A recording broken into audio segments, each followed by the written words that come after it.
बच्चों, मैं Ashok Kumar class 7 subject science lesson 2 को वीडियो पार्ट 5 के माध्यम से पढ़ाने जा रहा हूँ। इसके पहले वीडियो पार्ट 4 में हमने observation in the small intestine तक बताया था। अब वीडियो 5 में मैं आगे पढ़ाने जा रहा हूँ।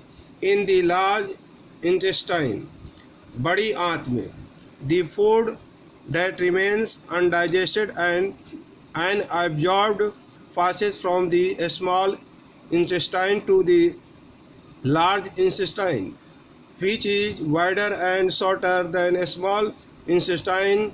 It is about 1.5 meter in length. The large intestine absorbs most of the water from the undigested food material. Due to the removal of water, the undigested food becomes semi-solid. Then the undigested food or waste material is stored in a part called rectum of the large intestine. The undigested food, semi-solid food, is passed out from the body through the anus in the form of feces. This is called इगेशन।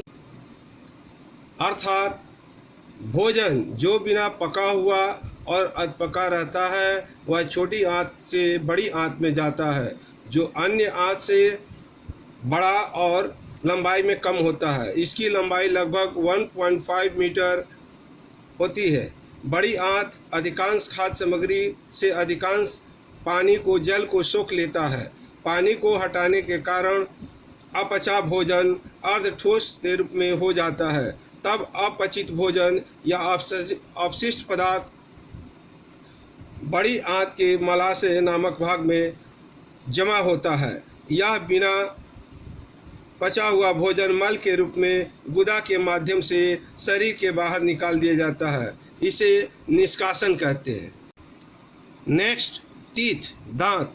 The teeth are present in the mouth which help in biting and chewing different types of food while eating. The teeth cut and grind food substance to break it down into simpler and smaller particles. The teeth are coated with enamel, which is the hardest substance in the body. Beneath this is the dentine, which is softer than enamel. Teeth are of 4 types: incisors, canines, premolar and molar. अर्थात दांत मुंह में मौजूद होते हैं जो भोजन को काटने और चबाने में मदद करते हैं। भोजन करते समय दांत खाद्य पदार्थों को काटते और इसे सरल और छोटे टुकड़ों में तोड़ने के लिए पीसते हैं। दांतों पर इनेमल की एक परत चढ़ी होती है जो शरीर का सबसे कठोर पदार्थ होता है। इसके नीचे दंती होती है जो इनेमल के तुलना में नरम होता है। दांत 4 प्रकार के होते हैं: इंसीजर, कृंतक, कैनाइन्स, नुकीले दांत, प्रीमोलर, अग्रचवर्णक एंड मोलर और चवर्णक। Next, incisors, cutting teeth. These are 4 flat and blade-like teeth present in the front part of each jaw. These teeth are used to bite and cut the food into small pieces.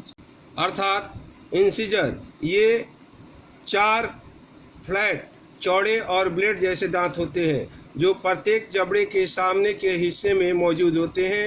इन दांतों का उपयोग भोजन को काटने और छोटे टुकड़ों में काटने के लिए किया जाता है। Canine, tearing teeth. These are present on the either side of the incisors. They are 2 in number in each jaw.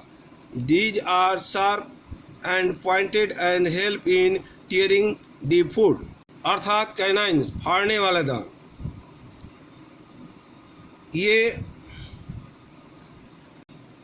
ये इंसीजर के दोनों ओर मौजूद होते हैं। वे प्रत्येक जबड़े में 2 की संख्या में होते हैं। ये तीखे और नुकीले होते हैं और भोजन को फाड़ने में मदद करते हैं। Next, number 3, premolars, grinding teeth. There are 2 premolars next to each canines, 4 in number in each jaw. These are broad and flat teeth.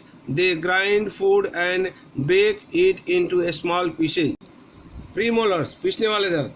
प्रत्येक कैनाइन के बगल में 2 प्रीमोलर होते हैं। प्रत्येक जबड़े में संख्या में ये 4 होते हैं। ये चौड़े सपाट दांत होते हैं। वे भोजन को पीसते हैं और छोटे टुकड़ों में तोड़ते हैं। Next, number 4, molar, grinding teeth. The remaining teeth in the jaw are there molar on I. The remaining teeth in the jaw are 3 molars on either side of premolars, 6 in number in each jaw. These teeth are also flat and broad. They are larger than premolars. These teeth are also used to crush and grinding food. अर्थात जबड़े में बचे हुए दांत premolar के दोनों ओर 3 molar होते हैं। प्रत्येक जबड़े में या संख्या में 6 होते हैं।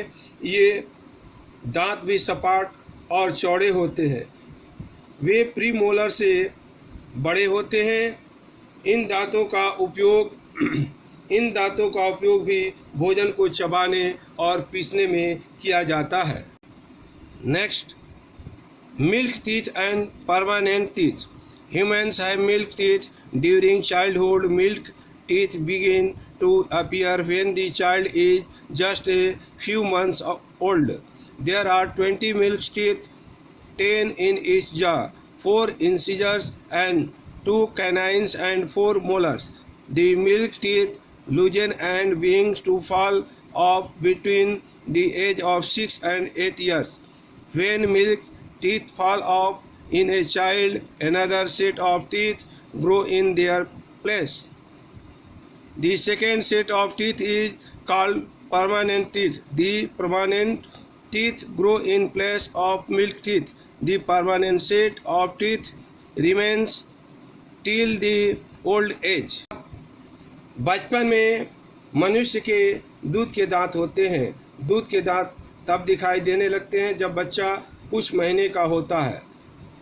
20 दूध के दांत होते हैं। प्रत्येक जबड़े में 10, 4 इंसीजर्स, 2 कैनाइन्स एंड 4 मोलर्स होते हैं। दूध के दांत ढीले हो जाते हैं और 6 से 8 साल की उम्र के बीच गिरने लगते हैं। जब एक बच्चे में दूध के दांत गिरते हैं तो दांतों का एक और सेट अपनी जगह पर बढ़ता है। दांतों के दूसरे सेट को अस्थायी दांत कहा जाता है। दूध के दांतों के स्थान पर अस्थायी दांत उगते हैं। दांतों का अस्थायी सेट बुढ़ापे तक बना रहता है। धन्यवाद।